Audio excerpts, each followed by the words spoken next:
Ang matandang babae ay sumulpot sa likuran ko sa pila ng grocery na parang isang maliit at hukot na aparisyon, suot ang isang lumat pudpod na Amerikana na malinaw na nakakita na ng mas magagandang araw. Nang tanggihan sa ikatlong beses ang kanyang card, bumuntong hininga ang kahera na may pagkainip habang humahaba ang pila sa likuran namin. May kung anong kirot sa kanyang mga lubog na mata, sa paraan ng panginginig ng kanyang mga kamay habang sinusubukang maghanap ng barya sa kanyang gastadong pitaka na dumurog sa aking puso. Ako na po ang magbabayad ng pinamili niya, bigla kong sabi. At iniabot ang aking card bago pa man ako makapag-isip ng 2 beses. Tinitigan ako ng matandang babae, ng mga matang tila tumatagos sa aking kaluluwa. Lumapit siya nang husto na naamoy ko ang kanyang lumang pabango na amoy sampagita at bumulong sa isang basag ngunit apurahang tinig. Kapag umalis ang asawa mo, huwag mong gagalawin ang bagong semento sa hardin. Pagkatapos ay naglaho siya sa pagitan ng mga pasilyo bago ko pa man maitatanong kung ano ang ibig sabihin niyon. Natigilan ako. Hawak ang aking supot ng pinamili habang tinititigan ako ng kahera, naghihintay na ako'y umalis. Ang babala ay umalingaw-ngaw sa aking isipan na parang kampana ng simbahan. Ang asawa ko, ang semento, paano niya nalaman na kasal ako? Hindi ako nagsusuot ng singsing. Nawala ko ito ilang taon na ang nakalipas at hindi na ito pinalitan ni Tomas. Dagdag gastos lang, sabi niya.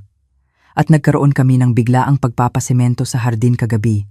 Ang una sa taong ito na tinakpan ang aming hardin ng makapal na kulay abong semento. Hinanap ko ang matandang babae sa buong grocery, nilibot ang bawat pasilyo na may lumalaking pag-aalala.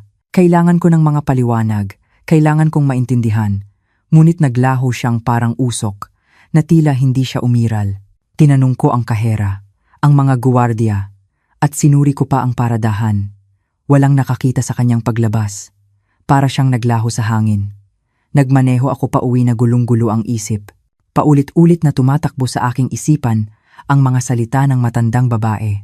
Ang aking bahay, isang 2 palapag na istruktura sa labas ng bayan na napapaligiran ng mga puno at pag-iisa na dati tila romantiko, ngunit ngayon sa aking 14 na taong gulang ay nararamdaman ko na lamang ang kalungkutan ay lumitaw sa aking harapan, nababalot ng sementong iyon na hindi ko raw dapat galawin. Si Tomas, ang aking asawa sa loob ng 40 taon, ay nasa garahe nang dumating ako, nag-aayos ng mga kagamitan nang may sobrang kaselan na palagi niyang taglay. Sa edad na 69, isa pa rin siyang lalaking may matipunong pangangatawan, matangkad, malapad ang balikat, may kulay abong bigote na hindi niya kailanman inahit at mga matang maaaring maging mainit o malamig na parang yelo depende sa kanyang kalooban. Huli ka na! Komento niya nang hindi tumitingin sa akin habang inaayos ang isang pala sa dingding. Isang pala, hindi maipaliwanag na kumulo ang aking tiyan. Mahaba ang pila, pagsisinungaling ko, habang bitbit ang mga supot papunta sa kusina. Hindi ko binanggit ang matandang babae. May nagsasabi sa akin na hindi ko dapat gawin iyon. Nang gabing iyon, kakaiba si Tomas, mas tahimik kaysa karaniwan, palaging nakatingin sa bintana patungo sa bagong sementadong hardin. Tahimik kaming naghapunan, isang normal na bagay sa aming pagsasama na naging mas pagkakaibigan kaysa pag-ibig sa paglipas ng mga taon. Ngunit may kakaiba sa katahimikang iyon. Mabigat, puno ng pag-aabang, tulad ng kalma bago ang isang bagyo. May mga plano ka ba? Para bukas? Bigla niyang tanong habang naghuhugas ng pinggan. Ang mga dati lang. Bakit? Kailangan kong pumunta sa bayan. Isang usaping pang negosyo. Malamang buong araw akong wala. Bumilis ang tibok ng puso ko. Kapag umalis ang asawa mo, sabi ng matandang babae. Paano niya nalaman? Sige, sagot ko. Pinapanatiling neutral ang aking boses. Ayos lang ako dito. Nang gabing iyon, hindi ako makatulog. Nakahiga ako sa kama sa tabi ni Tomas, pinakikinggan ang kanyang malalim at regular na paghinga, at nakatingin sa bintana ng silid tulugan patungo sa hardin na naliliwanagan ng buwan. Ang semento ay kumikinang na may parang multong liwanag, malinis at walang bahid, maganda at sa paano man ay nagbabanta. 3:00 ng madaling araw, bumangon si Tomas. Akala niya tulog ako, Ngunit pinanood ko siya sa pagitan ng aking mga pilikmata habang tahimik siyang nagbibihis. Pantalon, mabibigat na bota, ang kanyang makapal na jacket, pagkatapos ay lumabas siya ng silid. Naghintay ako ng 5 minuto bago bumangon at sumunod. Mula sa bintana ng sala, nakita ko siya sa likod bahay. Nakatayo sa harap ng lugar kung saan pinakabago ang semento, nakatitig sa ibaba na parang may kinakalkula. May dala siyang flashlight na lumilikha ng mga kakatwang anino. Nanatili siya roon sa loob ng 20 minuto na hindi gumagalaw bago sa wakas ay bumalik sa bahay. At ako, nanginginig sa likod ng mga kurtina, ay alam na may ganap na katiyakan na tama ang matandang babae. May isang bagay na teriblen na nakalibing sa ilalim ng semento sa aking hardin at alam ito ng aking asawa. Ang bukang liwayway ay dumating ng may napakabagal na paggalaw. Hindi na ako nakatulog pa matapos makita si Tomas sa hardin noong 3:00 ng madaling araw. Nanatili akong nakahiga, naninigas, pinakikinggan ang bawat galaw, bawat hininga, bawat kaluskos ng bahay. Nang tumunog ang alarma noong 7:00, umarte akong parang kagigising lang, nag-uunat at humihikab tulad ng ginagawa ko tuwing umaga sa nakalipas na 40 taon. Kakaibang masigla si Tomas habang nag-aalmusal. Aalis ako ng 9:00, anunsyo niya habang maingat na naglalagay ng mantikilya sa kanyang pandesal. Huwag mo na akong hintayin para sa tanghalian. Gabi na ako babalik, marahil pagkatapos ng 6:00. Anong usaping pang negosyo? Tanong ko, sinusubukang magtunog na kaswal na interesado. 3 taon nang retirado si Tomas mula sa kanyang trabaho sa konstruksyon. Bihira siyang magkaroon ng mga usaping pang negosyo. Isang dating kliyente ang gustong kumonsulta tungkol sa isang renovation. Walang importante. Ang kanyang sagot ay masyadong mabilis, masyadong ensayado. Pinanood ko siyang ubusin ang kanyang kape, kung paano niya nerbyosong tiningnan ang kanyang telepono, kung paano niya tinitingnan ang relo bawat ilang minuto. Hindi ko pa siya nakitang ganoon ka. Atat na umalis ng bahay. Sakto 9:00. Pinanood ko siyang sumakay sa kanyang pickup at umalis sa daanan. Naghintay ako hanggang sa tuluyang maglaho ang tunog ng makina bago kumilos. Pagkatapos, na may pusong kumakabog ng malakas, isinuot ko ang aking pinakamakapal na Amerikana, guwantes, bota, at lumabas sa likod na pinto, patungo sa hardin. Ang lupa ay malambot sa ilalim ng aking mga paa. Malamig ang hangin. Ang aking hininga ay bumubuo ng mga puting ulap sa harap ng aking mukha. Malawak ang likod bahay. Napapaligiran ng mga puno na walang dahon na umaabot sa kulay abong kalangitan. At doon, eksakto kung saan nakatayo si Tomas kagabi, ang semento ay mukhang kakaiba. Hindi ito halata sa unang tingin, ngunit kapag lumapit ka, makikita mo na ang lugar ay nagalaw at pagkatapos ay maingat na pinatag na parang may naghukay at pagkatapos ay sinubukang itago ang mga bakas. Huminto ako 3 metro ang layo, naaalala ang babala ng matandang babae. Huwag mong gagalawin ang semento. Ngunit bakit? Ano ang naroon?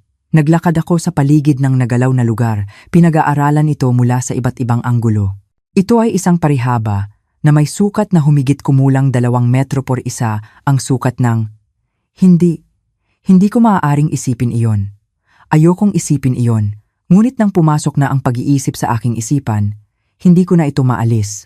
Isang parihaba na kasinlaki ng isang libingan. Tumatakbo akong bumalik sa bahay.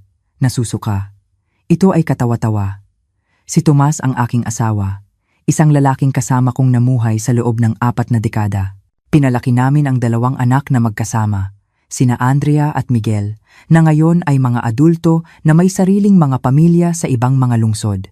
Nalampasan namin ang mga pag-aaway, pagkakasundo, ang pagkamatay ng kanyang mga magulang, ang sakit ng aking ina. Normal kami, kahit na boring, di ba? Pumasok ako sa bahay at nagsalin ng isang basong tubig na may nanginginig na mga kamay. Kailangan kong kumalma. Hinahayaan kong ang isang kakaibang babala mula sa isang hindi kilalang matandang babae ay gawin akong paranoid. Ngunit pagkatapos ay napadako ang aking mga mata sa diaryo kahapon na nasa ibabaw pa rin ng mesa sa kusina, ang lokal na seksyon na karaniwan kong binabalewala. Isang headline ang nakakuha ng aking pansin. Paghahanap sa nawawalang babae. Nagpapatuloy. Binasa ko ito na may lumalaking takot. Si Laura Mendez, 58 taong gulang, ay nawawala sa loob ng 5 araw. Huling nakita na umalis sa grocery ang parehong grocery kung saan ko nakilala ang matandang babae. Ang larawan ay nagpapakita ng isang nakangiting babae na may kayumangging buhok at mababait na mata at may kung anong pamilyar sa kanya. Hinalungkat ko ang aking alaala, sinusubukang alalahanin kung saan ko siya nakita dati. Pagkatapos ay naalala ko, 2 buwan na ang nakalipas sa bangko. Kami ni Tomas ay nagdedeposito nang lumapit ang babaeng ito. "Tomas," sabi niya, nagliwanag ang kanyang mukha. "Tomas Reyes, Diyos ko, ang tagal na nating hindi nagkita." Kakaiba ang ekspresyon ni Tomas, gulat, takot, at pagkatapos ay isang pilit na ngiti. "Laura, anong sorpresa?" Sandali silang nag-usap habang hindi ako komportableng naghihintay sa tabi. Isang bagay tungkol sa pagiging magkatrabaho nila noon, tungkol sa pagkikita muli sa lalong madaling panahon. Pagkatapos ay umalis kami at nang tanungin ko si Tomas tungkol sa kanya, naging malabo ang kanyang sagot. Isang dating katrabaho lang, walang importante. At ngayon si Laura Mendez ay nawawala at may bagong semento sa aking hardin at ang aking asawa ay misteryosong umalis sa buong araw. Tumunog ang telepono na halos ikatalon ko. Ang aking anak na si Andrea ang tumatawag para sa kanyang lingguhang pag-check-in. "Hello ma, kamusta ka?" "Ayos lang anak," pagsisinungaling ko. Ang aking boses ay parang kakaiba, kahit sa aking sariling pandinig. "Ayos lang ang lahat. Sigurado ka?" "Kakaiba ang boses mo. Pagod lang. Hindi ako nakatulog ng maayos." Nag-usap pa kami ng ilang minuto bago ibaba ang telepono. Hindi ko binanggit sa kanya ang tungkol sa matandang babae, sa babala, sa aking lumalaking mga hinala. Ano ang sasabihin ko sa kanya? Na sa tingin ko ang kanyang ama ay maaaring isang mamamatay tao. Ito ay walang katotohanan, imposible. Ngunit nang tumingin akong muli sa bintana, patungo sa hardin, patungo sa parihabang iyon ng nagalaw na semento, alam kong kailangan ko ng mga sagot. At alam ko kung saan eksaktong magsisimula. Ginugol ko ang sumunod na oras sa paghahanap sa bahay. Hindi ko alam kung ano ang eksaktong hinahanap ko, ngunit kung may itinatago si Tomas, kailangan kong mahanap ito bago siya bumalik. Nagsimula ako sa kanyang opisina, ang silid na bihirang-bihira kong pasukin dahil palagi niyang iginigiit na kailangan niya ang kanyang pribadong espasyo. Nakalock ang desk. Sa 40 taon ng pagsasama, hindi ko kailanman sinubukang buksan ito. Iginagalang ko ang kanyang privacy. Ngunit ngayon, na may nanginginig na mga kamay, hinanap ko ang susi na alam kong itinatago niya sa isang lumang lata ng kape sa garahe, isang taguan na akala niya ay hindi ko alam. Ngunit natuklasan ko ilang taon na ang nakalipas nang hindi sinasadya. Sa loob ng drawer, natagpuan ko ang mga normal na dokumento, mga lumang resibo, mga warranty ng appliance, mga larawan ng mga bata noong maliliit pa sila. Ngunit sa ilalim ng lahat, mayroong isang Manila folder na walang label. Binuksan ko ito. Mga gupit ng diaryo, 12 nito. Naninilaw sa paglipas ng panahon. Lahat tungkol sa mga nawawalang babae. 5 sa kabuuan, sumasaklaw sa nakalipas na 15 taon, mga babaeng nasa pagitan ng 45 at 60 taong gulang. Lahat sila ay nawala ng walang bakas, at sa bawat gupit, minarkahan ni Tomas ng pulang lapis ang mga petsa. Bumilis ang aking paghinga. Hindi ito maaaring nangyayari. Dapat mayroong isang lohikal na paliwanag. Siguro si Tomas ay nangongolekta ng mga artikulo tungkol sa mga pagkawala. Bakit gagawin iyon ng isang tao? Sinuri ko ang mga minarkahang petsa. Bawat isa ay tumutugma sa 1 o 2 araw pagkatapos mawala ang babae. At sa tabi ng bawat petsa, isinulat ni Tomas ang isang salita. Tapos na. Bigla akong nasuka na kinailangan kong umupo. Hindi. Ang asawa ko ay hindi maaaring maging. Tumunog muli ang telepono. Halos mabitawan ko ang folder. Isang hindi kilalang numero. Sinagot ko ito na may nanginginig na boses. "Ginang Reyes?" Isang boses ng matandang babae, mahina.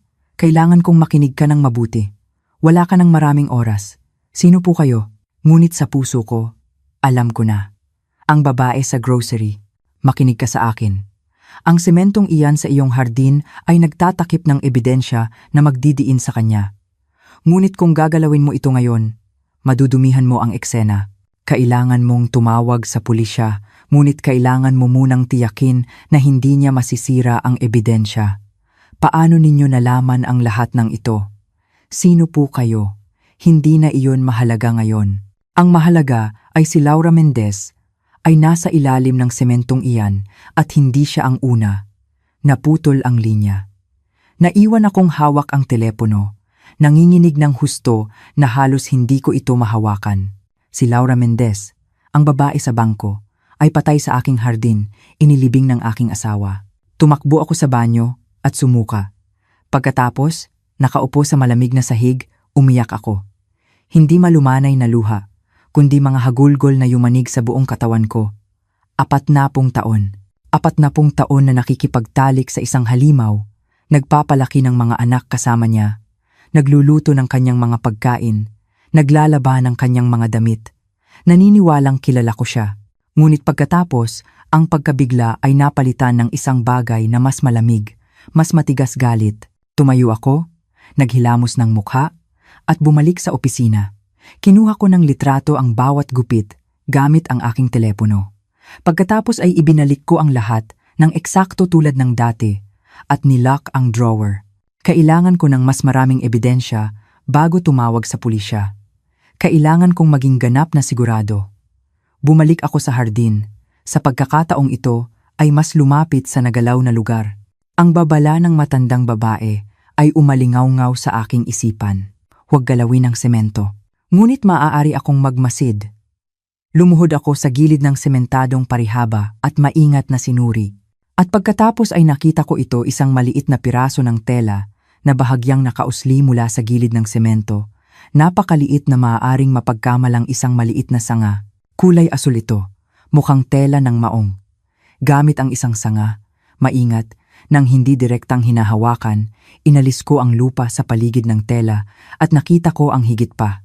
Tiyak na bahagi ito ng isang pantalon na maong at nakadikit sa tela ay may isang bagay na maitim na nagpasikmura sa akin. Tuyong dugo. Umatras ako na parang matutumba, nadadapa sa lupa. Totoo ito. Lahat ay nakakatakot na totoo. Bumalik ako sa bahay at tinawagan ang pulisya. Ngunit nang sumagot ang operator, ang mga salita ay bumara sa aking lalamunan. Ano ang sasabihin ko? Na ang aking asawa ay isang serial killer? Na may mga bangkay sa aking hardin? Emergency? Ano po ang problema ninyo? Kailangan kong i-report. Sa tingin ko, mayroong. Hindi lumalabas ang mga salita. Ginang, nasa panganib po ba kayo? Babalik si Tomas sa loob ng ilang oras. Kung tatawag ako sa pulisya ngayon, ano ang mangyayari? Paano kung nagkakamali ako? At paano kung may ibang paliwanag? Ngunit alam kong wala. Ginang, naririnig niyo po ba ako? Pasensya na, sabi ko. Maling numero po ang natawagan ko. Ibinaba ko ang telepono, kinamumuhian ang aking sarili sa aking karuwagan. Ngunit kailangan ko ng isang plano. Kailangan kong tiyakin na hindi makakatakas si Tomas, hindi makakasira ng ebidensya o mas masahol pa, saktan ako. At kailangan kong hanapin ang matandang babae mula sa grocery. May alam siya. Isang bagay na mahalaga na hindi ko pa rin naiintindihan. Dahil kung si Laura Mendez ay hindi ang unang biktima ni Tomas, sino ang mga iba pa? At paano nalaman ng isang hindi kilalang matandang babae ang lahat ng ito? Ang mga sagot, pakiramdam ko, ay mas masakit pa kaysa sa mga natuklasan ko na umupo ako sa sofa sa sala. Ang mga litrato sa aking telepono ay nagliliyab sa aking screen tulad ng isang nag-aakusang ebidensya at pinilit kong balikan ang nakaraan. 40 taon ng pagsasama na kailangan kong suriin ngayon sa isang ganap na bagong liwanag. Paano ako naging napakabulag? Anong mga senyales ang binaliwala ko? Ang unang gupit ng diaryo sa folder ni Tomas ay mula pa noong 2009. Carmen Santos. 47 taong gulang, nawala noong Marso. Tapos na, nakasulat sa tabi ng isang petsa. Marso 18. Ipinikit ko ang aking mga mata at pinilit kong alalahanin ang buwang iyon. Marso ng 2009. Kaaanunsyo lang ni Andrea ng kanyang unang pagbubuntis. Excited kaming maging mga lolo at lola. Ngunit iyon din ang buwan na nagsimulang mag-overtime si Tomas nang hindi inaasahan. Umuuwi siya ng gabi na pagod, na may maruruming damit na iginigiit niyang siya mismo ang maglalaba. Maduming trabaho sa construction site, paliwanag niya. Hindi ko kailanman kinuwestiyon kung bakit. Asawa ko siya. Nagtiwala ako sa kanya. Nagpatuloy ako sa pagsusuri. Ang pangalawang gupit ay mula noong 2011. Patricia Cruz, 52 taong gulang. Ang petsang minarkahan, Setyembre 6. Naalala ko rin ang buwang iyon. Iyon ang panahon na bumili si Tomas ng mga bagong kagamitan para sa garahe, mga pala, piko, mga materyales, na sabi niya ay kailangan niya para sa mga proyekto, sa hardin, mga proyektong hindi naman ganap na natuloy. Ngunit may isa pang bagay mula sa taong iyon. Nawala si Patricia Cruz malapit sa mall kung saan ako namimili. Naalala kong nakakita ng mga poster na may larawan niya. Naramdaman ang kurot ng takot na nararamdaman ng lahat ng babae kapag nakakarinig ng isa pang babaeng nawawala. Binanggit ko ang kaso kay Tomas habang naghahapunan. Ang kanyang reaksyon ay bumalik ngayon sa akin na may nakakakilabot na kalinawan. Nanigas siya, namuti ang kanyang mga buko sa paligid ng tinidor. Hindi ka dapat naglalakad mag-isa diyan, bigla niyang sinabi. Mapanganib. May mga masasamang tao sa mundo. Ang kabalintunaan ay tumama sa akin na parang isang suntok. Nagpatuloy ako sa pagbabalik tanaw, bago pa man sa mga gupit, sa mga unang taon ng aming pagsasama. Nagkakilala kami noong 1984. Ako ay 24, siya ay 27. Nagtatrabaho siya sa konstruksyon, guwapo sa isang magaspang na paraan, tahimik, ngunit mapag-asikaso. Niligawan niya ako ng may pasensya, mga bulaklak bawat linggo, mga simpleng hapunan. Naramdaman kong ligtas ako sa kanya. Ngunit pag-ibig ba iyon o ang kanyang pasensya, ang kanyang pagpupursige, ang kanyang paraan para iparamdam sa akin na walang ibang magmamahal sa akin tulad niya? Dahan-dahan niyang inilayo ang aking mga kaibigan. Sa paglipas ng mga taon, masamang impluwensya sila. Ninanakaw nila ang oras na dapat mong ilaan sa pamilya. Kailangan mo ba talagang lumabas ng madalas? At ako, na gustong maging isang mabuting asawa, ay pumayag. Naalala ko ang aking kaibigang si Beatrice mula sa mga nakaraang taon. Sinubukan niya akong bigyan ng babala tungkol sa isang bagay. Ano iyon? Hinalungkat ko ang aking malabong alaala. Noong 1995 iyon, sa isang reunion ng mga dating kaklase sa kolehiyo, hinila ako ni Beatrice sa isang tabi na may pag-aalala. Manuela, sigurado ka bang mabuti si Tomas sa iyo? Iba ka na ngayon, mas tahimik, mas walang sigla. Ayos lang ako. Iginiit ko. Nasaktan na kinuwestiyon niya ang aking pagsasama. Napakabuti ni Tomas. Dahil lang hindi siya palasalita tulad ng ibang mga asawa, hindi ibig sabihin na may mali.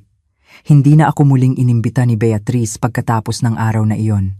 Akala ko nasaktan siya. Ngayon ay iniisip ko kung may ginawa si Tomas para ilayo siya.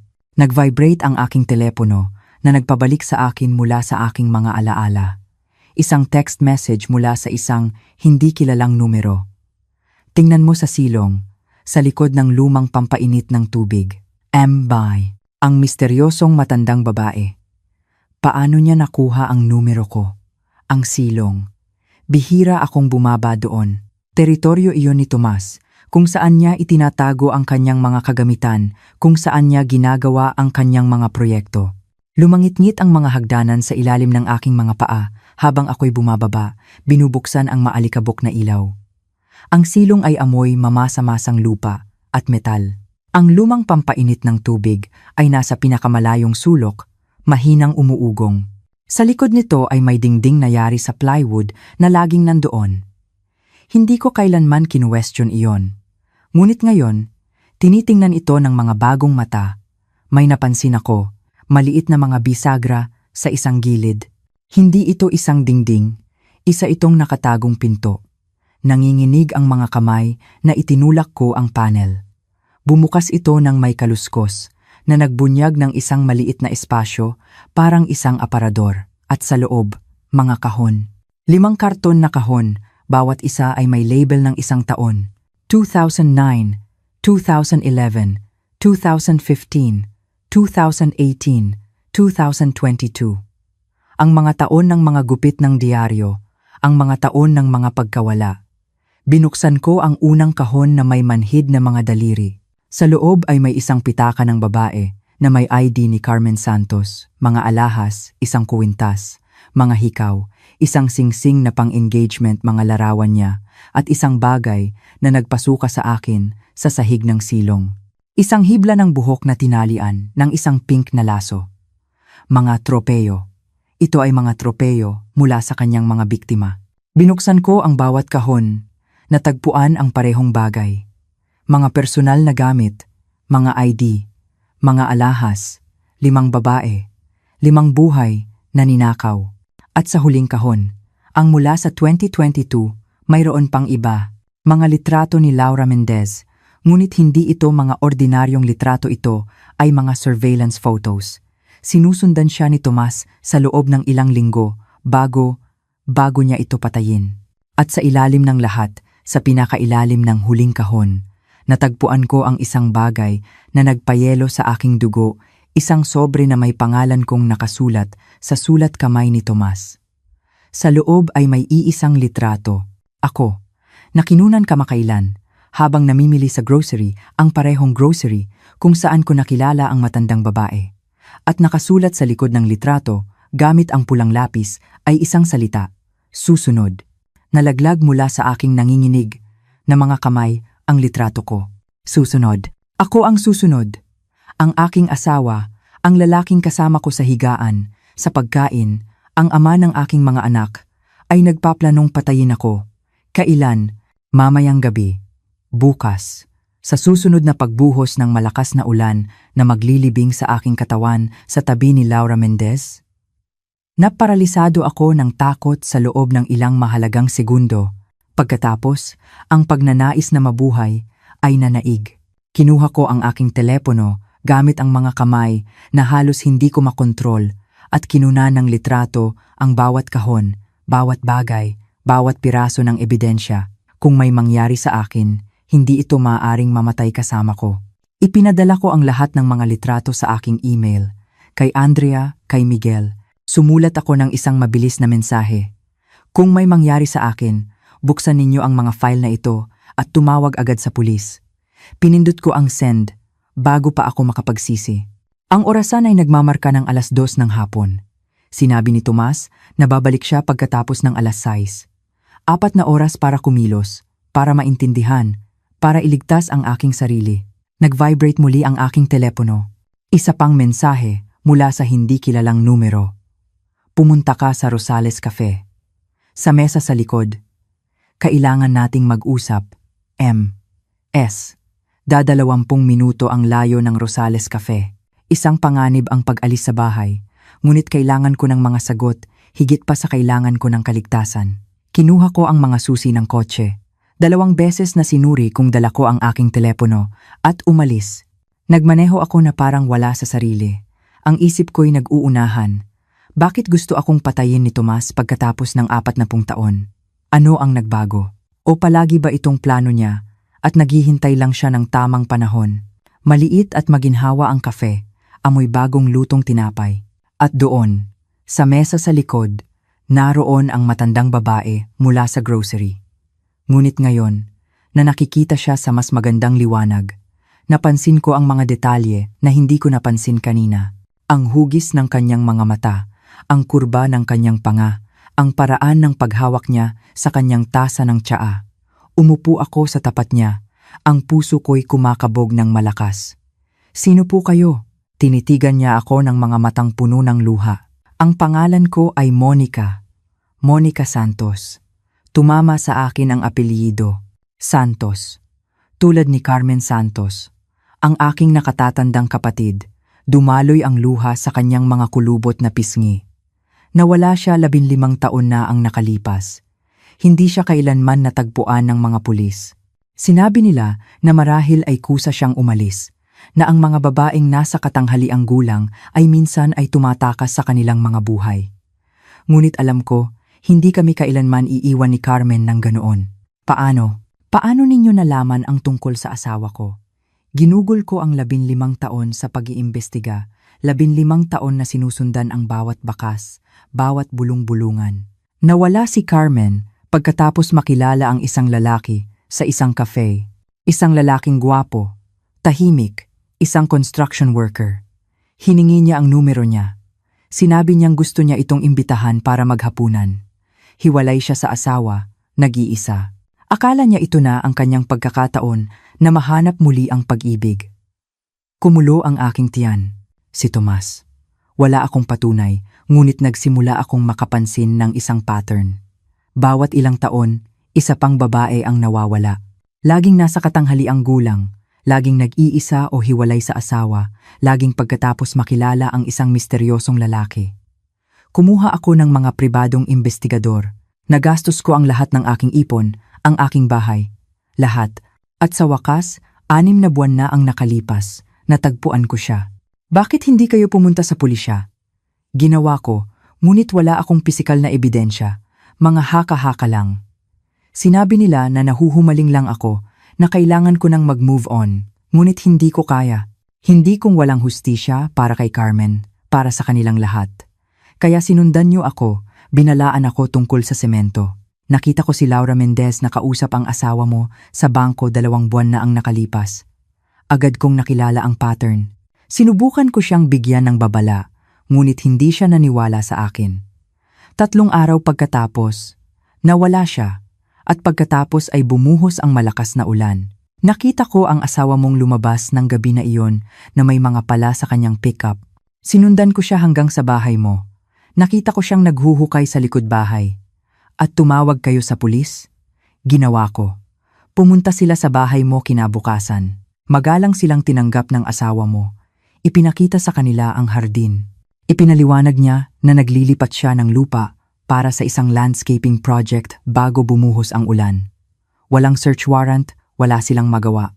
At pagkatapos ng pagsemento, natakpan ang ebidensya.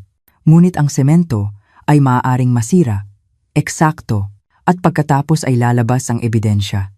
Ngunit sa panahong iyon, maaaring nailipat na ito ng asawa mo.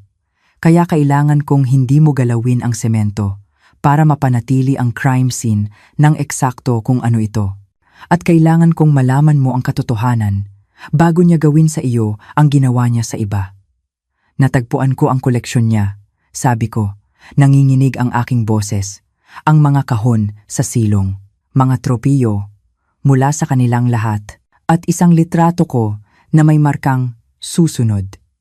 Ipinikit ni Monica ang kanyang mga mata, bakas ang sakit sa kanyang mukha. Mayroon po bang anumang bagay mula sa kapatid ko? Oo. Isang pitaka, mga alahas, isang hibla ng buhok, humagulgol siya ng hayagan. Pagkatapos ng 15 taon, sa wakas alam ko na, hindi siya kusang umalis. Pinatay siya ng isang halimaw.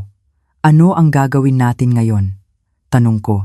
Mayroon akong litratong ebidensya ng lahat, ngunit kung bumalik si Tomas at maghinala ng kahit ano, hindi ka maaaring bumalik sa bahay na iyon, matatag na sabi ni Monica.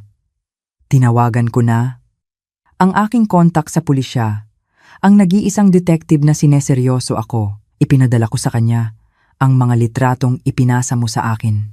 Naghahanda na sila ng isang search warrant ngayon, ngunit kailangan nila ng mas maraming oras at kailangan nilang hindi maghinala si Tomas. Paano ako aarte ng normal kapag bumalik siya? Paano ko siya ipagluluto ng hapunan? Matutulog sa tabi niya. Alam na nagpaplano siyang patayin ako. Hindi mo gagawin iyon, sabi ni Monica. Maglalatag ka ng isang patibong at tutulungan kita. Dinala ako ni Monica sa kanyang maliit na apartment sa kabilang panig ng lungsod. Isang simpleng espasyo, isang silid na may maliit na kusina, isang sofa bed at mga dingding na natatakpan ng masasabi mong gawa ng isang nahuhumaling na detective. Mga litrato, mapa, timeline, mga gupit ng diaryo, isang buong dingding na nakatuon sa pagsubaybay sa isang serial killer na binaliwala ng pulisya. Diyos ko, Bulong ko habang tinitingnan ang lawak ng kanyang investigasyon. Inilaan niyo ang buong buhay niyo dito. 15 taon, kumpirma ni Monica, nagtitimpla ng tsaa na may bahagyang nanginginig na mga kamay. Nawalan ako ng trabaho, ng bahay, ng karamihan sa aking mga kaibigan. Akala ng mga tao ay nababaliw ako, nahuhumaling. Maging ang sarili kong pamilya ay tumigil sa pakikipag-usap sa akin dahil hindi ko kayang bitawan si Carmen. Ngunit si Carmen ay higit pa sa aking kapatid, siya ang aking matalik na kaibigan. Noong namatay ang aming mga magulang, siya ang nagpalaki sa akin. 17 taong gulang lang siya. Ako ay 11. Nagtrabaho siya ng 2 trabaho para mapag-aral ako. Isinakripisyo niya ang sarili niyang edukasyon para magkaroon ako ng sa akin. Utang ko sa kanya ang lahat. Kuwentuhan niyo po ako tungkol sa kanya. Marahan kong sabi, umupo sa tabi niya. Kinuha ni Monica ang isang naka-frame na litrato mula sa mesa. Nagpapakita ito ng 2 nakangiting babae. Malinaw na magkapatid na may parehong mga mata at ngiti. Ito ay kinunan 6 na buwan bago siya nawala. 47 taong gulang si Carmen. Kahihiwalay lang niya pagkatapos ng 20 taon ng isang malungkot na pagsasama. Ang kanyang dating asawa ay mapang-abuso hindi pisikal, ngunit emosyonal na nakakasira. Nang sa wakas ay nagkaroon siya ng lakas ng loob na iwan siya, excited siyang magsimula muli. Tulad ng ibang mga biktima, napansin ko na aalala ang mga gupit. Lahat sila ay mga babaeng nasa katanghaliang gulang, hiwalay sa asawa o nag-iisa. Eksakto, ang asawa mo ay may tipo mga babaeng mahina na naghahanap ng koneksyon na madaling maakit ng isang lalaking mukhang mabait at mapag-asikaso. Mga babaeng hindi gaanong hahanapin kaagad dahil nasa transition sila, binubuo muli ang kanilang mga buhay. Ngunit si Carmen ay may pamilya. Hinanap niyo siya. Oo, ngunit sa simula, inakala ng pulisya na tumakas lang siya para magsimula muli sa ibang lugar. Hindi iyon bihira. At nang sineseryoso na nila ako, huli na ang lahat. Nawala na ang anumang pisikal na ebidensya. Ipinakita niya sa akin ang kanyang masusing investigasyon. Bawat biktima ay may sariling section. Dito, turo niya sa isang timeline. Nakilala ni Carmen ang isang lalaki sa Luna Cafe noong Marso 2, 2009. Inilarawan niya ito sa kanyang kaibigang si Estela bilang guwapo sa isang magaspang na paraan, tahimik, ngunit kaakit-akit. Nagkape sila ng 2 beses pa. Noong Marso 15, sinabi ni Carmen kay Estela na inimbita siya ng lalaki, hindi niya kailanman binanggit ang kanyang pangalan na maghapunan sa kanyang bahay. Sinabi niyang kinakabahan siya, ngunit excited. Iyon ang huling pagkakataon na nakita siya ni Estela. Ngunit ang petsang minarkahan sa gupit ni Tomas ay Marso 18 na, naalala ko. 3 araw pagkatapos. Marahil ay binihag niya siya bago, nabasag ang kanyang boses, bago niya ito patayin. Tingnan mo ito, patuloy niya. Ipinapakita sa akin ang isa pang section. Patricia Cruz, 2011. Parehong kwento. Nakilala niya ang isang lalaki sa gym. Inilarawan bilang isang construction worker, tahimik, mapag-asikaso. Nawala siya pagkatapos pumayag na pumunta sa kanyang bahay para maghapunan. Ang pattern ay eksaktong pareho sa bawat pagkakataon. Paano niyo partikular na natagpuan si Tomas? Inilabas ni Monica ang isang makapal na folder. Sinimulan kong hanapin ang mga construction worker sa lugar na tumutugma sa description. Ngunit pagkatapos ay may napansin ako. Ang mga pagkawala ay nangyayari tuwing 2 o 3 taon. Laging sa panahon ng tag-ulan kung kailan mas madaling maghukay. At laging pagkatapos makilala ng mga biktima ang isang bagong tao. Paano kayo nakarating kay Tomas? Sa isang pagkakataon, 2 taon na ang nakalipas, nasa isang coffee shop ako nang marinig ko ang 2 lalaking nag-uusap. Binanggit ng isa ang isang katrabahong nagngangalang Tomas, na laging kakaiba sa mga babae.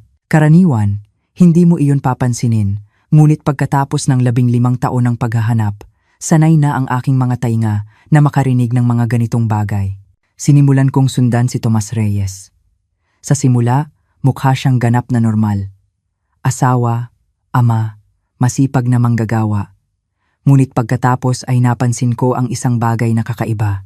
Bawat ilang buwan, pumupunta siya sa mga cafe at gym kung saan hindi naman siya karaniwang pumupunta. At lagi siyang nakikipag-usap sa mga nag-iisang babae na nasa katanghaliang gulang. Ang mga litrato ay nagpapakita kay Tomas sa iba't ibang lokasyon, laging nakikipag-usap sa mga babae. Nangangaso siya, sabi ko, nasusuka. Eksakto, ngunit matiyaga siya. Minsan ay lumilipas ang mga buwan sa pagitan ng mga pagkikita na ito. At hindi lahat ay umuusad. Nakita ko siyang nakipag-usap sa 12-dosenang mga babae, ngunit iilan lamang ang naging tunay na target. Paano siya pumipili? Ang mga pinakamahina, ang mga mukhang pinaka-nag-iisa, pinaka-desperado para sa koneksyon. At mayroon siyang sistema. Hindi niya sila agad kinokontak pagkatapos ng unang pagkikita. Naghihintay siya. Pinaparamdam sa kanila na nagkataon lang kapag nagkita silang muli at si Laura Mendez, kinuha ni Monica ang isang buong file na nakatuon kay Laura. Nakita ko siyang nakilala si Tomas sa isang cafe 3 buwan na ang nakalipas. Nag-usap sila ng 1 oras. 2 linggo pagkatapos, nagkita sila nang hindi sinasadya sa bangko kung saan ka naroroon. Naalala ko iyon. Sabi ko, akala ko dati siyang katrabaho. Iyon ang gusto niyang isipin ng lahat. Pagiging lehitimo. Pagkatapos noon, nakita ko kung paano nagsimulang makatanggap si Laura ng mga bulaklak na inihahatid ng mga hindi kilalang serbisyo. Dahan-dahan siyang nililigawan ni Tomas. Inimbita niya siyang maghapunan sa bahay mo kapag wala ka. Pumunta siya sa bahay ko. Ang takot ay dumating sa akin ng paalon-alon. 2 beses na alam ko. Sinabi ni Tomas sa kanya na bumibisita ka sa iyong anak. Marahil ay ipinakita niya sa kanya ang bahay, ang hardin, kinukuha ang kanyang tiwala. Pagkatapos, 1 linggo na ang nakalipas, binanggit ni Laura sa isang kaibigan na mayroon siyang isang romantikong date kasama ang isang espesyal na tao. 3 araw pagkatapos, nawala siya. At umulan ng gabing iyon. Inililibing siya sa iyong hardin, kung saan inakala niyang walang maghahanap sa kanyang sariling teritoryo. Tumayo ako, naglalakad patungo sa bintana. Bakit ako ngayon? Bakit pagkatapos ng 14 taon ay nagpaplano siyang patayin ako? May napansin ka bang kakaiba kamakailan? Anumang pagbabago sa kanyang pag-uugali? Nag-isip akong mabuti. Mas madali siyang mairita, lalo na pagkatapos ipahayag ni Andrea na lilipat siya pabalik sa lungsod sa susunod na taon. At nabanggit din ni Miguel na gusto kaming bisitahin nang mas madalas kasama ang kanyang mga anak. Ayan na, sabi ni Monica. Ang pagbabalik ng mga anak, mas maraming pagbisita ng pamilya, mas kaunting privacy. Panganib ka na ngayon. Masyado kang malapit, masyadong mapagmasid. Sa kalaunan, maaaring may mapansin ka. O napansin ko na, at hindi ko na malayan. Mapait kong sabi. Umatong taon ng mga senyales na binaliwala ko. Huwag mong sisihin ang iyong sarili, matatag na sabi ni Monica. Ang mga lalaking ito ay eksperto sa panlilin lang. Namumuhay sila ng perpektong dobleng buhay. Walang sino man, kahit ang kanilang mga asawa, ang nakakaalam hanggang sa huli na ang lahat. Paano natin ito gagawin? Tanong ko, lumingon sa kanya. Paano natin siya huhulihin? Ang aking kontak sa pulisya, si Detective Ramirez, ay naghahanda ng isang operasyon. Ngunit kailangan nila ng oras, 1 warrant, kagamitan, koordinasyon. Aabutin iyon ng hindi bababa sa 24 na oras. Samantala, kailangan nating panatilihing kampante si Tomas. Walang hinala. Gusto niyong bumalik ako sa bahay kasama siya? Na umarte ng normal? Hindi. Mag-isa. Ako ay nasa isang bahay, malapit na may surveillance equipment. Magkakaroon si Detective Ramirez ng mga undercover na opisyal na nagmamanman at dadalhin mo ito. Inilabas niya ang isang maliit na aparato, mukhang isang butones ng damit, mikropono at GPS tracker. Kung makaramdam ka ng panganib anumang oras, pindutin mo dito at magkakaroon kami ng mga unit doon sa loob ng 2 minuto. At paano kung subukan niya akong patayin ngayong gabi? Hindi niya gagawin. Ang kanyang pattern ay pare-pareho. Maselan siyang magplano. Marahil ay nagpaplano siyang maghintay ng isa pang malakas na ulan o marahil sa isang biyahe na magmumukhang isang aksidente. Ngayong gabi, kailangan mong umarteng nagulat at guminhawa na makita siya. Siguro banggitin mo na masama ang pakiramdam mo at nagpahinga ka buong araw. Bigyan mo siya ng dahilan para hindi maghinala. Hindi ko alam kung kaya kong umarte ng normal habang tinitingnan siya sa mukha, alam ang alam ko. Isipin mo si Carmen, si Patricia, si Laura. Isipin mo ang lahat ng mga babaeng walang boses. Ikaw ang kanilang tanging pagkakataon para sa hustisya. Tama siya. Huminga ako ng malalim, kinokontrol ang aking takot. Ano po ang eksaktong kailangan kong gawin? Ginugol namin ang sumunod na 2 oras sa pagpaplano ng bawat detalye. Sinanay ako ni Monica kung paano umarte ng natural, kung paano sagutin ang mga tanong nang hindi nagpapahalata. Binigyan niya ako ng pangalawang telepono na nakaprogram sa mga emergency number at pinakabisa sa akin ang isang code. Kung may babanggitin si Tomas tungkol sa hardin o semento, sasagot ako ng mga partikular na parirala na mag-aalerto sa mga nagmamanman. Isa pang bagay, sabi ni Monica habang naghahanda akong umalis. Kung gagana ito, kung mahuhuli natin si Tomas, magkakaroon ng paglilitis. Kakailanganin mong maging matatag makita ang ebidensya, makarinig ng mga testimonya. Magiging mapangwasak iyon. Wasak na ako, sabi ko. Ngunit kahit papaano, buhay ako para magpatotoo. Nagmaneho ako pabalik sa bahay. Dumating ng 5:30. Wala pa ang pick-up ni Tomas. Pumasok ako, nagpalit ng komportableng damit, at pinilit ang sarili kong maghanda ng hapunan tulad ng ginagawa ko tuwing gabi. 6:15, narinig ko ang kanyang pick-up sa daanan. Ang puso ko ay kumakabog ng napakalakas na akala ko maririnig niya ito. Huminga ako ng malalim. Naaalala ang mga tagubilin ni Monica. Nang pumasok si Tomas, ngumiti ako. "Hi, mahal. Kamusta ang araw mo?" Pinag-aralan niya ako sandali. Ang kanyang mga mata ay naghahanap ng, ano? Mga senyales na alam ko. Ngunit pinanatili kong neutral ang aking ekspresyon pangbahay. Normal, ayos lang, sabi niya sa wakas. Isinasabit ang kanyang jacket. Ang sa iyo? Tahimik. Medyo nahilo ako kaninang hapon, kaya nagpahinga ako. Pero ayos na ako ngayon. Dapat mas mag-ingat ka, sabi niya. At ang tono ng pag-aalala sa kanyang boses ay sanay naging nakakapanatag. 2 araw na ang nakalipas. Ngayon, pinapalamig na lang nito ang aking dugo. Tahimik kaming naghapunan tulad ng dati. Ngunit sa pagkakataong ito, pinapanood ko ang bawat galaw niya, ang paraan ng kanyang mga kamay na pumatay ng 5 babae, na hinihiwa ang kanyang pagkain ng may katumpakan. Ang paraan ng paminsan-minsan niyang pagtingin sa bintana patungo sa likod bahay, kung saan nakalibing si Laura Mendez. At ako ay umarte. Umarte akong parang wala akong alam. Na parang ako pa rin ang masunurin, walang alam na asawa na naging ako sa loob ng 40 taon. Ngunit sa aking bulsa, hinahaplos ng aking daliri ang panic button, at alam ko na bukas, kapag dumating ang mga pulis kasama ang kanilang search warrant, ang bangungot ng 4 na dekada ay sa wakas magwawakas. Nang gabing iyon ang pinakamahabang gabi sa aking buhay. Bawat segundo ay gumagapang na parang isang kawalang hanggan habang nakahiga ako sa kama sa tabi ni Tomas, pinakikinggan ang kanyang paghinga, nag-iisip kung ito na ang gabing magpapasya siyang patayin ako.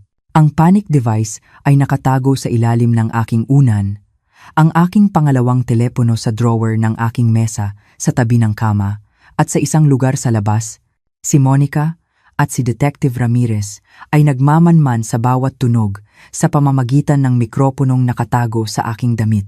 2:00 ng madaling araw, bumangon si Tomas. Bumilis ang tibok ng aking puso, bawat kalamnan sa aking katawan ay nanigas. Nagpanggap akong tulog habang tahimik siyang nagbibihis sa dilim. Narinig ko siyang bumaba ng hagdan, pagkatapos ay ang kaluskos ng pinto sa likod. Mabilis akong bumangon at sumilip sa bintana. Nasa hardin na naman si Tomas, nakatayo sa tabi ng lugar kung saan niya inilibing si Laura. May dala siyang flashlight at pala. Pinindot ko ang panic button ng 3 beses, ang pinakamataas na signal ng emergency. 2 minuto pagkatapos, nag-vibrate ang aking telepono. Isang mensahe mula kay Detective Ramirez. Mga unit paparating. Manatili sa loob. Huwag makipag-ugnayan. Ngunit pagkatapos ay may nakita akong nagpayelo sa aking dugo. Hindi naghuhukay si Tomas. Pinagmamasdan niya ang semento na nagsimulang magpakita ng mga bitak sa mga gilid at ang kanyang kilos ay tensyonado, balisa, na parang alam niyang may mali. Bigla siyang lumingon sa bahay. Ang kanyang mga mata ay naghahanap sa mga bintana. Mabilis akong umiwas, ngunit nakita niya ako. Bumilis ang aking paghinga. Narinig ko ang pagbukas ng pinto sa likod. Ang kanyang mga yapak sa hagdan. Tumatakbong bumalik ako sa kama. Ipinikit ang aking mga mata, sinusubukang kontrolin ang aking mabilis na paghinga. Bumukas ang pinto ng silid tulugan. Naramdaman ko ang kanyang presensya sa tabi ng kama. Pinagmamasdan ako. Lumipas ang walang katapusang segundo. Pagkatapos ay naramdaman ko ang kanyang kamay sa aking balikat. Manuela. Umarte akong parang nagigising. Anong nangyayari? Gising ka ba? Hindi. Bakit? Ang aking boses ay parang inaantok, kapani-paniwala. Salamat sa Diyos sa 40 taon ng pagsasanay na magpanggap na interesado sa kanyang mga boring na kwento. Akala ko may narinig ako sa labas. Tiningnan ko lang, ayos lang ba ang lahat? Hindi siya agad sumagot. Sa dilim, nararamdaman ko ang kanyang mga mata sa akin. Sinusuri, naghihinala. Oo, matulog ka na ulit. Ngunit hindi siya humiga. Narinig ko ang kanyang mga yapak papunta sa opisina. Pagkatapos, ang hindi mapagkakamalang tunog ng isang drawer na binubuksan. Ang drawer kung saan niya itinatago ang mga gupit ng diaryo. Huminto ang tibok ng aking puso. Mayroon ba akong naiwang hindi maayos nang kunan ko sila ng litrato? Naging maingat ako, ngunit ang katahimikan mula sa opisina ay nakakatakot. Pagkatapos, mabilis na mga yapak pababa sa hagdan, patungo sa silong ang mga kahon. Titingnan niya ang mga kahon. Tahimik akong bumangon at nagpadala ng isang kagyat na text message kay Detective Ramirez. Tinitingnan niya ang kanyang taguan. Naghihinala siya. Ang sagot ay agaran, fil minuto, opisyal sa pinto sa likod. Huwag gumalaw. Ngunit pagkatapos ay may narinig akong nagdulot sa akin ng purong takot. Ang tunog ng mga kahon na hinihila, mabilis na inililipat. Sinusubukan ni Tomas na itago ang ebidensya. Hindi ko iyon papayagan. Hindi pagkatapos mamatay ang 5 babae. Hindi pagkatapos ilaan ni Monica ang 15 taon sa paghahanap ng hustisya para sa kanyang kapatid. Bumaba ako ng hagdan ng napakatahimik. Ang pinto ng silong ay bukas. May liwanag na nagmumula sa ibaba. Naririnig kong bumubulong si Tomas sa kanyang sarili. Ang tunog ng plastik na pinupunit sinisira niya ang ebidensya. Tomas, tawag ko. Bumababa sa hagdan. Anong ginagawa mo? Natigilan siya. Nang lumingon siya sa akin, ang kanyang ekspresyon ay isang bagay na hindi ko pa nakita sa 40 taon ng pagsasama. Purong takot na mabilis na sinundan ng isang bagay na mas nakakatakot, malamig na kalkulasyon. Manuela, dapat natutulog ka. Hindi ako makatulog. Bumaba ako ng isa pang hakbang. Nakikita ang mga bukas na kahon sa paligid niya, ang mga laman ay nakakalat. Ano ang lahat ng ito? Wala kang pakialam dyan. Nagbago ang kanyang boses. Nawala ang anumang pagkukunwari ng normalidad. Bumalik ka sa taas. Mga pitaka ba iyan ng babae? Umarte akong nalilito. Inosente. Tomas, bakit mayroon kang? Sinabi ko nang bumalik ka sa taas. Humakbang siya palapit sa akin. At sa unang pagkakataon sa 40 taon, natakot ako sa aking asawa. Hindi hanggat hindi mo sinasabi sa akin kung ano ang nangyayari. May nabasag sa kanyang ekspresyon. Gusto mo ba talagang malaman, Manuela? Pagkatapos ng 40 taon ng maligayang pamumuhay sa kamangmangan, gusto mo ba talagang buksan ang pintong iyan? Oo. Ang aking boses ay mas matatag kaysa sa nararamdaman ko. Gusto ko ang katotohanan. Tumawa siya. Isang tunog na walang saya. Ang katotohanan. Ang katotohanan ay namuhay ka kasama ang isang halimaw. Ang katotohanan ay ang mga babaeng iyon 5 sa kanila ay patay dahil pinatay ko sila. At ang katotohanan ay ikaw na sana ang susunod. Ang marinig ang direktang pag-amin mula sa kanyang mga labi na sinabi ng napakalamig ay halos magpabagsak sa akin. Ngunit nanatili akong matatag. Bakit? Bakit? Pinag-isipan niya ang tanong. Dahil kaya ko. Dahil iyon lang ang pagkakataon na nararamdaman kong tunay na buhay ako. Dahil kayong lahat mga asawa, nobya, kalaguyo, pare-pareho lang kayo. Mapaghanap, naglilimita, nakakasakal. Ngunit kapag nakikita ko silang namamatay, kapag nakikita kong nawawala ang liwanag sa kanilang mga mata, sa wakas ay may kapayapaan. At ako, ang iyong asawa sa loob ng 40 taon, ang ina ng iyong mga anak. Lalo na ikaw. Lumapit pa siya. Ikaw ang pinakamabigat na tanikala. 40 taon ng pagpapanggap na isang mapagmahal na asawa, isang tapat na ama. Alam mo ba kung gaano karaming pagpipigil ang kinailangan para hindi ka patayin sa lahat ng mga taong ito? Bakit ka naghintay? Dahil kapaki-pakinabang ka. Isang kagalang-galang na asawa, isang perpektong harapan. Walang naghihinala sa isang pamilyadong tao. Ngunit ngayon, gustong bumisita ng mas madalas ng mga bata, mas makisangkot. Hindi ko maaaring isugal na may mapansin ka, na may matagpuan ka, turo niya sa mga kahon, na malinaw na nagawa mo na. Alam na ni Detective Ramirez ang lahat, sabi ko. Ginagamit ang aking huling alas. Kinunan ko ng litrato ang lahat ang mga kahon, ang mga gupit, ang hardin. Ipinadala ko na ang lahat sa pulisya. Ang kanyang mukha ay naging ganap na puti, pagkatapos ay pula sa galit. Tarantada ka! Anong ginawa mo? Hustisya. Para kay Carmen, para kay Patricia, para kay Laura, para sa kanilang lahat, at para sa akin. Sumugod siya sa akin. Ngunit sa sandaling iyon, sumabog ang mga pinto. Pumasok ang mga pulis mula sa lahat ng direksyon. Ang pinto sa likod, sa harap, ang mga bintana ng silong na binasag nila. Tomas Reyes, pulis. Itaas ang mga kamay kung saan namin makikita. Natigilan si Tomas. Napapaligiran, walang matatakasan. Ang kanyang mga mata ay nagtagpo sa akin. At sa mga ito, nakita ko ang purong galit. Hindi pa ito tapos dito, bumulong siya. Tapos na, matatag kong sabi. Ngayon din, brutal siyang pinusasan, binabasahan ng kanyang mga karapatan habang siya'y sumisigaw ng mga banta at insulto. Tumakbo si Monica papasok, niyakap ako, habang sa wakas ay hinayaan kong manginig ang aking sarili. Si Detective Ramirez, isang lalaking nasa 50s na may seryosong ekspresyon, ay lumapit. Ginang Reyes, napakatapang ninyo. Nakuha namin ang buong pag-amin sa audio. Hindi na siya makakalabas ng kulungan. Marami pang opisyal ang bumaba sa silong. Idinodokumento ang bawat kahon, bawat bagay. At sa labas, sa hardin, isang forensic team ang naghahanda para sa paghuhukay. Sa unang liwanag ng bukang liwayway, sisimulan nilang hukayin ang ebidensya na magkokondena kay Tomas magpakailanman. Umupo ako sa hagdan, pinapanood habang dinadala nila ang aking asawa ang halimaw na naging siya habang ang mga opisyal ay pabalik-balik.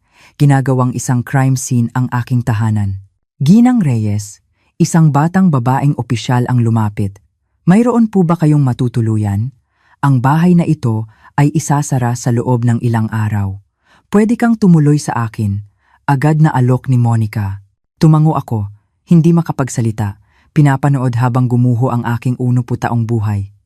Ngunit, sa kabalintunaan, naramdaman kong mas malaya ako kaysa sa naramdaman ko sa mga dekada. 3 buwan pagkatapos, nakaupo ako sa korte habang binabasa ng hukom ang sentensya. Tomas Reyes, sa mga kasong 5 bilang ng first-degree murder, attempted murder, at kidnapping. Hinahatulan kita ng 5 sunod-sunod na habambuhay na pagkabilanggo ng walang posibilidad ng parole. Bumagsak ang martilyo, tinatatakan ang kapalaran ng aking dating asawa. Dahil oo, dating asawa.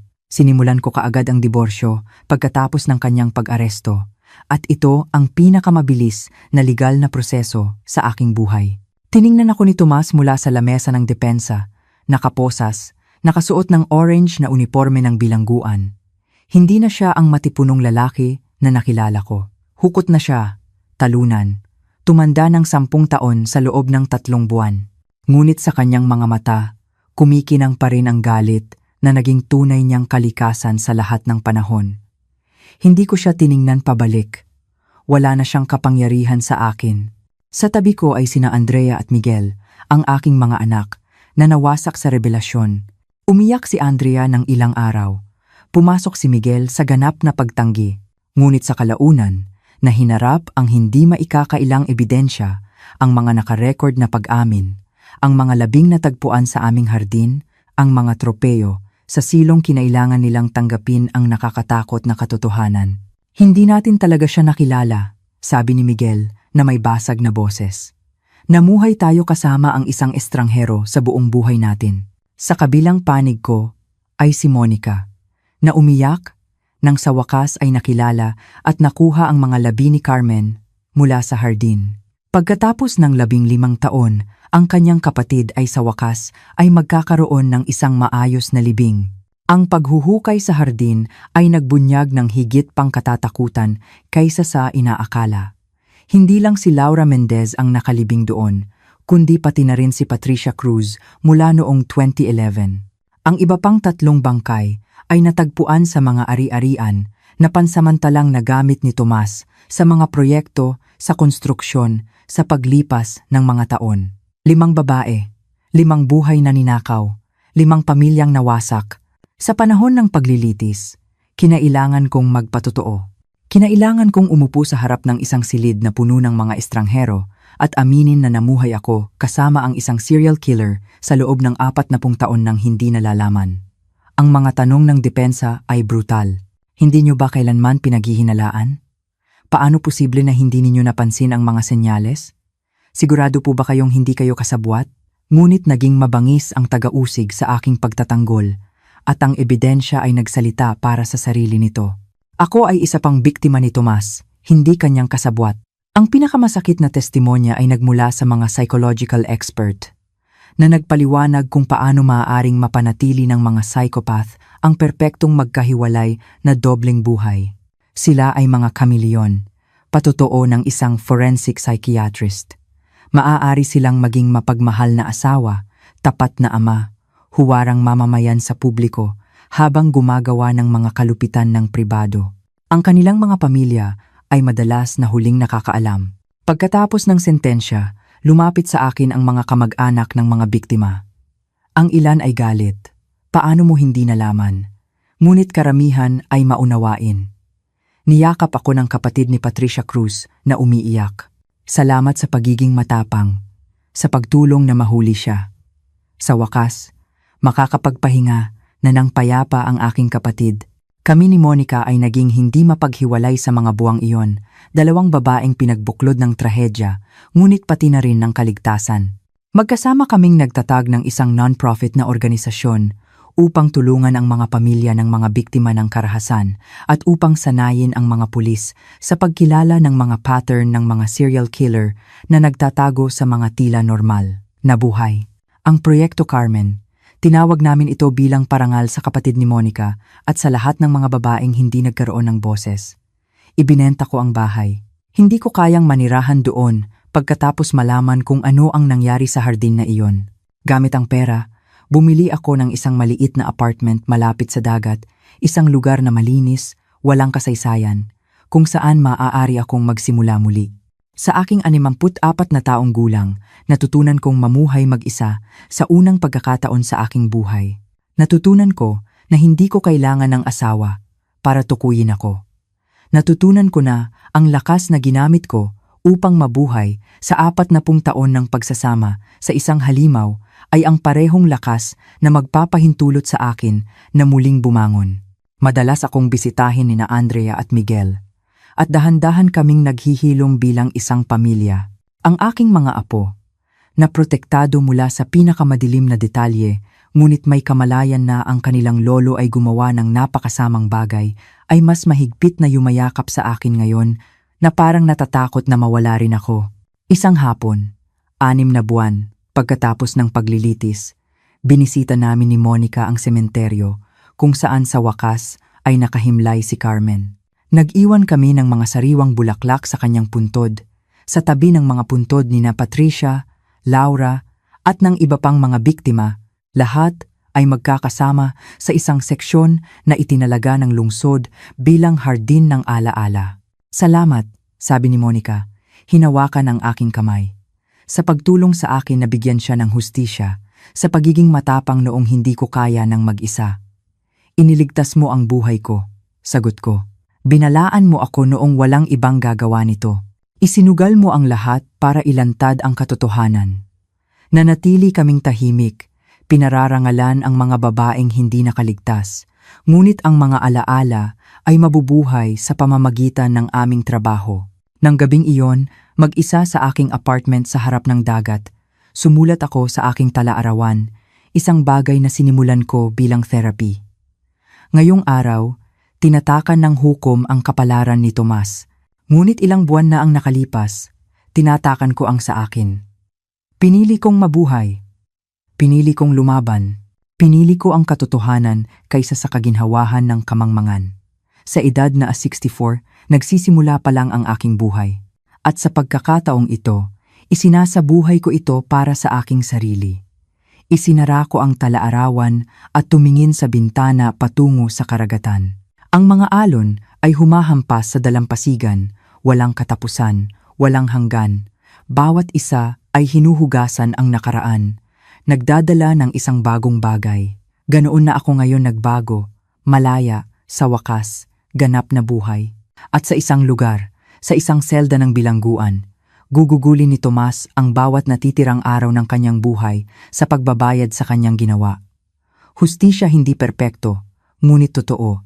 At para sa 5 babaeng hindi na makapagkuwento, ikukuwento ko ang kanilang istorya ng paulit-ulit hanggang sa hindi sila makalimutan ng mundo. Ito na ang aking layunin ngayon, ang aking bagong bukang liwayway. At dito po nagtatapos ang makapigil hiningang kwento ni Manuela. Alam kong mabigat ang ating pinagdaanan kasama niya, isang paglalakbay na puno ng takot, pagtataka, at sa huli, ng di matatawarang katapangan. Ngayon, habang humuhupa ang lahat, gusto ko namang marinig ang kwento ninyo. Nasaan man kayo sa mundo ngayon, nasa inyong tahanan, habang nagbibiyahe pa uwi mula sa trabaho, o marahil ay nagpapahinga na kamusta kayo. Ano ang tumatak sa puso't isipan ninyo sa kwento ni Manuela? Mayroon bang isang eksena na hindi ninyo malilimutan? O isang aral na mananatili sa inyo habang buhay? Ibahagi nyo naman ang inyong mga saloobin sa comment section sa ibaba. Nais kong malaman kung taga saan kayo at kung paano kayo naantig ng kanyang karanasan. Binabasa ko ang bawat isa sa inyong mga komento at ito ang nagiging inspirasyon ko. Ang inyong suporta ang nagbibigay lakas sa akin upang magpatuloy sa paglikha ng mga ganitong salaysay. Kung naantig kayo ng kwentong ito, isang pagpindot sa like button ay isang malaking yakap na para sa akin. At kung nais ninyong makasama pa sa mga susunod nating paglalakbay at matuklasan ang iba pang mga kuwentong tulad nito, huwag po kayong mag-atubiling mag-subscribe mula sa aking puso. Maraming salamat sa inyong pakikinig at pagsama. Mag-iingat kayo palagi at laging pakinggan ang tibok ng inyong puso. Hanggang sa muli.